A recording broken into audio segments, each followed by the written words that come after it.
This is the Self-Aware Leader Podcast.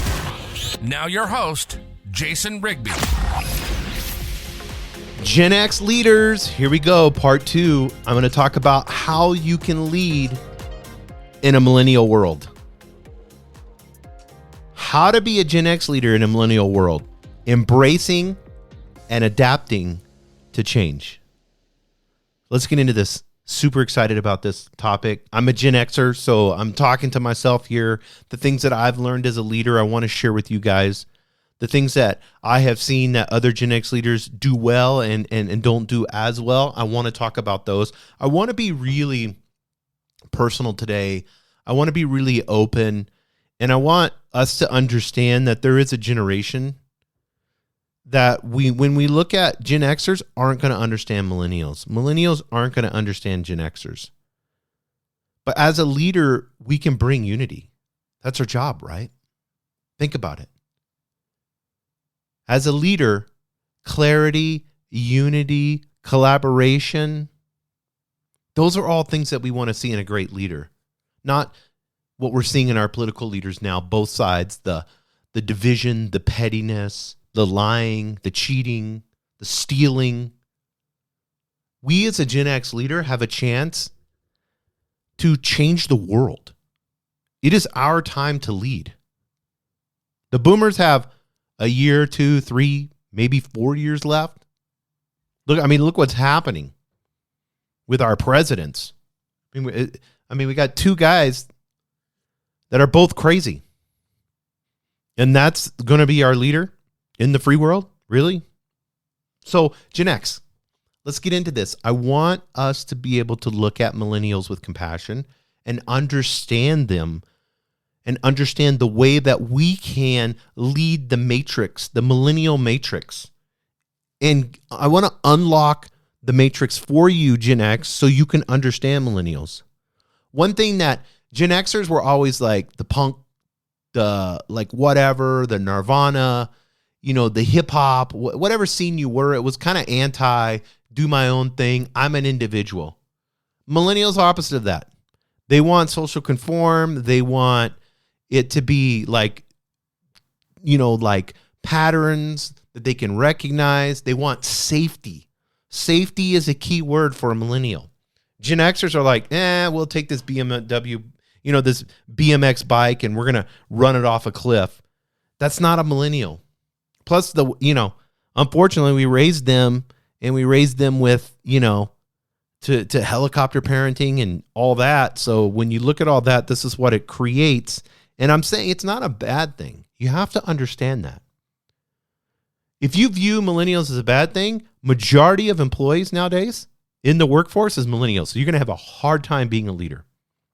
So let's look at these challenges and opportunities for us as a Gen X leader to work with millennials. Well, let's get into this. Number 1, can I say this? And this, if you listen to my last podcast, you know this. When I say these words, let's take the political side out of it. Please, no left wing, no right wing. I am not supporting some agenda because I use these words. I want you to understand the root of a word and what it means without a political bias. So I'm going to say, embrace and leverage diversity.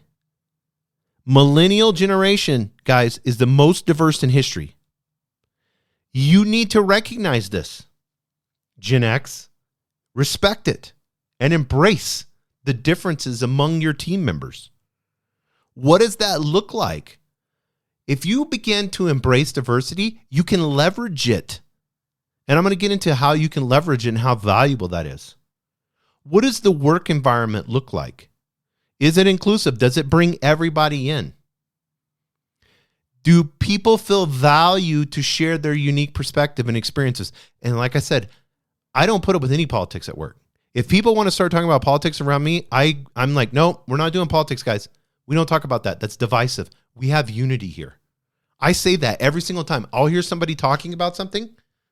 I've had my employees say it to me like, Jason, unity. And I'm like, oh, shit. Yeah, you're right. Yeah, I need to be unity. Sorry, guys. We need to call each other out on it. None of this. Let's not talk about any of that. We're not here to take our ego and improve some bullshit political ideology that was created that has no meaning. Well, Jason, I get all my meaning from, MSNBC or Fox News, and I watch it all the time, and I listen to all the podcasts. I feel sorry for you. It's all division. There's no oneness. Where's the love, guys? As a leader, your number one thing to do is love. That's what you're called here to do, is to love.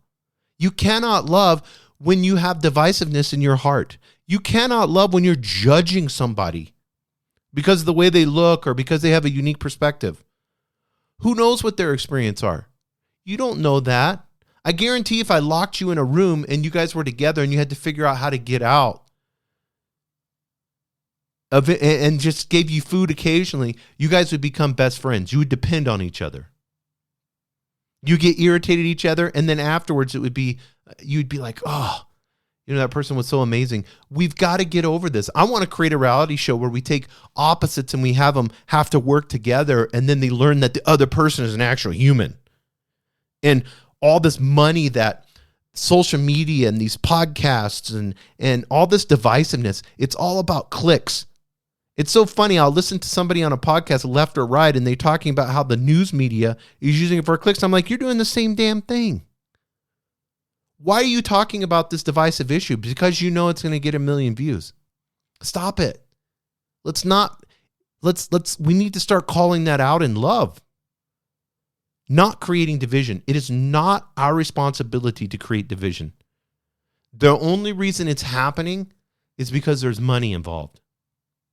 And these echo chambers have created this world that's not real. Most people understand that we love each other and we're human and we do have differences. And I can be this or I can be that. I can remember my dad. My dad had Democrat and Republican friends, and they all got along. They all agreed. They would talk politics to each other, but they still were good friends. Why can't we have that and respect for each other? Well, we can't because we're so caught up in these ideologies that has been spoon-fed to us through these podcasts and social media accounts, and we've just dialed into this and we bought into it without even really studying and understanding or having a constructive mind to look at it and say and be critical of something that you know is not true. Instead, we just take it all as true because it's part of our tribe. That's not a real good leader, guys. I don't mean to be mean, but you're not a good leader if you're following some silly ideology that's on the left or the right. It should be hard to kind of pick you out. And I tell people that. Say some of the things you're going to see or hear, I'm going to sound liberal. Sometimes I'm going to sound conservative. But I'm not left wing or right wing. I'm for throwing the whole bird out. I love that funny joke, but it's so true to me, and I think about it all the time. It's so great. Like, take all our politicians, and they should have to wear like NASCAR suit jackets, and like NASCAR where you have to put all the sponsors on. It should be the same thing with these lobbyists. Like, the bigger the sponsor, like the whole back would be like, some environmental or gun control, whatever it may be, like a far right or far left, and who's getting paid the most, they get the bigger patch on the back, They should make Congress and Senate and all that should have those jackets, and they should make them to see who they're bought and sold for. Guys, we have to foster, as a Gen X leader, a sense of belonging and unity. Because when an employee feels like they belong, we've all been in an environment. Listen to me. We've all been in an environment where we felt like we didn't belong. And how hurtful is that? And there are people that you have, and because they're different, you're kind of mean to them. You kind of don't listen to them. And you don't even know if they're an amazing person or not because you haven't even given them a chance. Foster unity, guys. Bring unity. Champion unity as a leader. Because guess what's going to happen? When you do that, problem solving, creativity, encouragement, those things are just going to intertwine together, and you're going to create this rope that's so strong. And you know what works? It's called, when people have unity and belonging and they're creative and they're problem solving, it's called profit. That's what happens. We shouldn't be for that. That's just a natural, organic thing that happens. Next, encourage collaboration and teamwork. Millennials place a high value on collaboration. As a leader, it's essential to adapt your management style to facilitate open communication and cooperation. This is going to be the hardest thing to do, Gen X, because you're such an individual. And you'll just figure it out and do it out on your own. You're not a manager doing tasks and then getting stressed out because you worked all day and you didn't talk to anybody hardly. A leader, you're not a manager, you're a leader. A leader, what does a leader do? A leader leads. John Maxwell, everything rises and falls on leadership. It is your responsibility to be the leader to these millennials. Create a culture where employees feel comfortable sharing their ideas and opinions. And encourage cross-functional collaboration to drive innovation and problem solving. Cross-functional. Don't have silos. Let the marketing and sales work together. Force the meetings. Have the accounting department work with the marketing department, and they both share their concerns and ideas. You want cross-functional collaboration, trust me. It's bumpy in the beginning. It's a little bumpy takeoff, but once you get in the air and you climb to that 30,000 feet and you begin to have collaboration, that drives innovation, and you're going to solve problems. Next, offer opportunities for personal and professional growth. Millennials are a generation of learners, eager to grow and develop both personally and professionally. This is why millennials leave when they've been, they always say there was no way for me to grow. Just personally and professionally, I wasn't growing. This is the number one thing that millennials say when they leave their job. Make extra positions. Make extra titles, guys. Make promotions. Give them smaller raises, but more frequent raises. Buy trophies. You can get, I used to give trophies out. Trophies, you can get a trophy for $10, a nice one online. Get creative. I used to always have, best employee of the month, best customer service this month.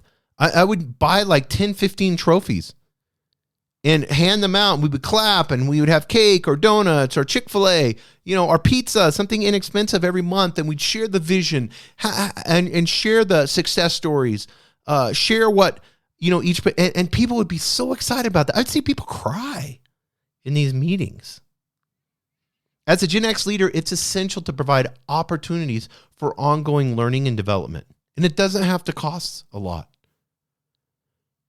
Say, hey, Bill, I need to talk to you. We've got this young kid and he's, really eager to learn. What do you feel about taking him alongside of you as a mentor and then just once a week, him work like 4 hours with you and understand what's going on, and so he can kind of just slowly learn. It's not taking your position, Bill. Don't worry about that. He's like, I know, boss. I know. I just want to feed him. He wants to learn, so I want him to understand and develop. Invest in employee training programs. Offer mentorship opportunities and support continued education to help your team members stay engaged and motivated. Do you have mentorship opportunities, guys? It's so easy to do. People want to mentor others. If somebody's an expert, if they're an expert, which they've done well 10 years or longer at your work, they should be a mentor to somebody. Always have mentors. Put it on their badge. Mentor. And their name. Not their position. They're a mentor. If you've worked here over 10 years, you're a mentor. That's what you are. That's your position. The most important thing that you can do is lead. You're on the line, you work on the line, and you've been putting tires or wheels together for 10 years, and you're an expert in that. You're a mentor to the young people that are here, especially if they have a positive attitude and they work hard. Mentorship, guys. Mentorship opportunities. And mentorship opportunities can be free. Like I said, it's a badge. And then it's getting them officially one-to-one, have them sign a piece of paper that you made up about mentorship, what the mentor and the mentoree is going to look like. And it's a piece of paper and they sign it. The badge costs you $2 on Amazon to give to the guy that's got 10 plus years or gal. And the 2 pieces of paper just cost a little bit of time. And there's mentorship. And they'll take it seriously if you do it serious. Support continued education. Allow people, if they're doing continued education, give them space and time to do that. Let them work. Say, okay, you go to school at 4:30 in the afternoon, but you're supposed to get off at 7. Okay, get off at 4:30.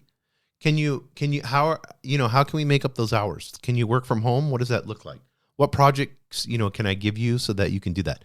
Guys, be flexible. We're good at that as Gen Xers. Help your team members stay engaged and motivated. Because I'm telling you, they'll leave if they don't have personal and professional growth. Next, provide regular feedback and recognition.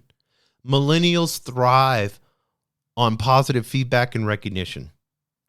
So how do you create a culture where accomplishments are celebrated and constructive feedback is provided regularly in a loving environment? And you just have to ask them. So let's go constructive feedback. Okay, Sheila, you did this. You screwed up. And here's how we're going to fix it. That's not constructive feedback. Constructive feedback is this. Hey, Sheila, we worked on this project. And I know that, just the elephant in the room, Sheila, some of the things didn't work out on the project. I want us to learn from this. And I think we can get a lot of these things fixed. And I want you to spearhead that. I want you to take lead on this. And I want us to fix the things that we see. So what are some of the things, like if we had to do a redo, or if we're going to fix these, things, what did you see that went wrong? And then, how can we learn from it? And what do you think we can do to correct it this month? Let them give you constructive feedback. Let them come up with it, and then they'll take ownership, right? This should regularly be happening all the time. The minute that you see a so-called problem, which is really a learning opportunity, bring them in, or have their leaders do it. If you've coached them good, if you've coached your leaders good enough, nip it in the bud right away. I'll have these conversations in 5-10 minutes from the minute I hear something. I substantiate it, make sure I'll talk to other leaders. I'll get other leaders. I'll text them right away and be like, hey, do you have 5 minutes? I just want to have a quick conversation with you. Hey, these two leaders, do you have 5 minutes? I'll talk to you. Oh, okay. So Sheila did screw this. Okay, perfect. Let's have a conversation with Sheila. Do you want to do it or do you want me to do it? Well, why don't you do it, boss? Because it's pretty serious. Okay, perfect. Well, why don't I have you sitting in here with me? And you just be quiet and just listen to Sheila and I. Oh, okay, awesome. See how that works, guys? Accomplishments should always be celebrated. Accomplishments, for me, where somebody does something that is above and beyond. Like they've gone above and beyond a project. They went above, especially when it comes to customers or clients. Always celebrate those. When you get a win-win, when you get something that's a win-win, celebrate it. Celebrate it. Like I said, you can buy trophies really cheap. Have peanut butter and jellies that you've made. Go to Walmart and buy a whole bunch of bread, peanut butter and jelly really cheap and put them all on a platter and say, hey, we're having peanut butter and jellies, guys, because we're celebrating this. Woo! And then get a card while you're there at Walmart and give them a card. It doesn't have to be expensive, guys. It's the thought that counts. The cliche, right? Schedule frequent check-ins and performance reviews and recognize your team members' hard work and contributions. This is what you should be doing. Regular check-ins constantly, performance reviews. And I like coaching. I don't like performance reviews. And I let them come up with their performance. Tell me how they're doing. And I listen. I recognize their hard work and contributions. And recognize it individually and as a team. Don't give the individual all the credit when the team did it. Give each team member the credit and give the team publicly, because this will help to foster a sense of accomplishment and motivation. Next, prioritize work-life balance. You're like, Jason, I hate this work-life balance. It's different with millennials. Their lives, their work-life balance is important to them. They want to recharge outside of work. If you allow them the ability to recharge and then come back, and you're flexible with time, if you can, be flexible with their time, allow them. I've asked employees, like, a perfect schedule, what would that look like for you? To get everything done, to be maximum efficiency for you. I'll ask people this, maximum efficiency. I'd be super pumped with all the work that you're doing. What would be a perfect schedule for you? I've changed people's schedule where I allow them to work late at night because they're a night owl and they get all the work done. And I'm like, hell yeah. If I can 2x an employee's work by being a little bit flexible and then let them, so they work at night for 2 hours on a project because it's quiet and their kids are asleep. And then they're consistently working at night for 2 or 3 hours on a project.